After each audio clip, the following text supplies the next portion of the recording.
Hallo allerseits, ich bin Peter Pernsteiner, ich bin im Münchner MVG-Museum bei einer Modellbahnausstellung und das ist jetzt hier ein Original, eine Straßenbahn, Baujahr 1901, der sogenannte A-Wagen, der damals in München zum Einsatz kam. Und jetzt sind wir hier aber wieder bei der Modelleisenbahn und da bin ich jetzt hier beim Roland Pollack. Der baut jedes Jahr eine Anlage, er hat sich so zur Aufgabe gemacht, für gute Freunde ein Schaufenster in der Golyerstraße im Münchner Westend zu beleben. Grundmaß 1,60 Meter mal 40, größer darf es nicht sein. Und da hat er letztes Jahr gebaut, wurde dann für Weihnachten als Weihnachtsdeko im Fenster gezeigt. Diese Anlage im Maßstab 1:87, aber mit Spur-Z-Gleisen. Das ist dann die Spurweite H0F für Feldbahn. Und die ist dann hier sicher auch bald wieder im Einsatz. Jetzt fährt sie wieder.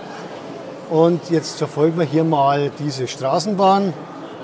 Das sind Viking-Straßenbahnmodelle, die auf Spur-Z-Fahrgestellen drauf sind. Als Fahrgestell habe ich vorher schon erfahren. Das sind dann Fahrgestelle der Märklin Spur-Z E44. Und die Gebäude, die hier sind, die sind aus Papier und Karton, selbst geschnitten, selbst ausgeschnitten, selbst geklebt. Und man sieht, dass man tatsächlich auch aus Papier was Schönes machen kann.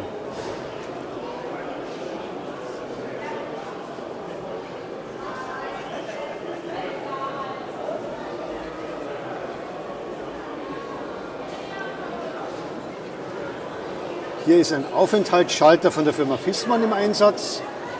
Und die bleiben dann immer automatisch stehen. Es geht dann hier ziemlich steil den Berg runter. Und hier gibt es dann den Folgekontakt für die Folgeschaltung, dass dann der nächste Triebwagen wieder rauffährt, ganz steil rauf. Und hier bleibt er dann eben stehen und macht Pause.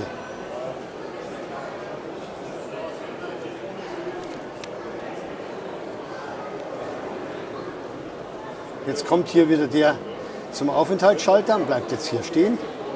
Und währenddessen schaue ich mir hier die anderen Gebäude an, die hier auch irgendwie ein bisschen realistisch nachgebildet sind. Storchennest, natürlich mit den Überbleibseln von den Storchen auch, weil das eben dann doch in der Realität so ausschaut. Und unter dem Kirchturm, habe ich schon gehört, ist irgendwo der Fahrregler versteckt. Und die weiteren Gebäude sind auch aus Papier. Und hier die Fahrzeuge dann so 60er Jahre.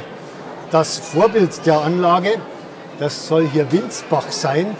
Winsbach im Altmühltal. Und diese Anlage ist also da nachempfunden an diese Gegend.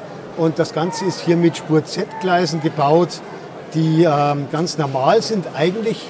Aber wenn man genau hinschaut, sieht man, dass an manchen Stellen 2 Schwellen fehlen, an vielen Stellen eine Schwelle fehlt, damit das auch dann etwas realistischer nach der guten alten Feldbahn H0F wirklich dann passend aussieht.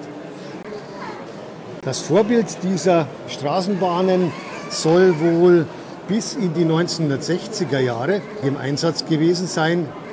Natürlich eben nicht in diesem Winsbach, aber das Winsbach im Altmühltal, das diente wohl als Vorbild hier für diese nette Anlage.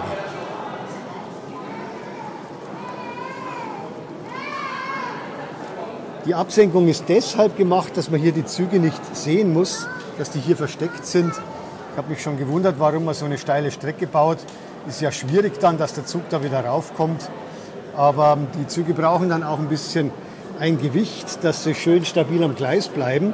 Und da habe ich mir sagen lassen, da hat er Schrotkugeln eingefüllt in die Triebwagen, in die Straßenbahnen, dass die einigermaßen stabil am Gleis stehen.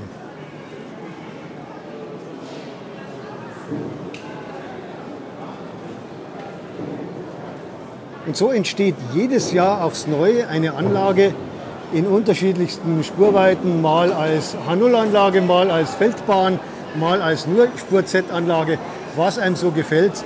Und das ist dann immer irgendwann im Münchner Westend in der Golyerstraße zu finden in einem Schaufenster in der Vorweihnachtszeit. Ich bedanke mich beim Roland Pollack hier für die Vorstellung dieser netten Anlage. Dankeschön.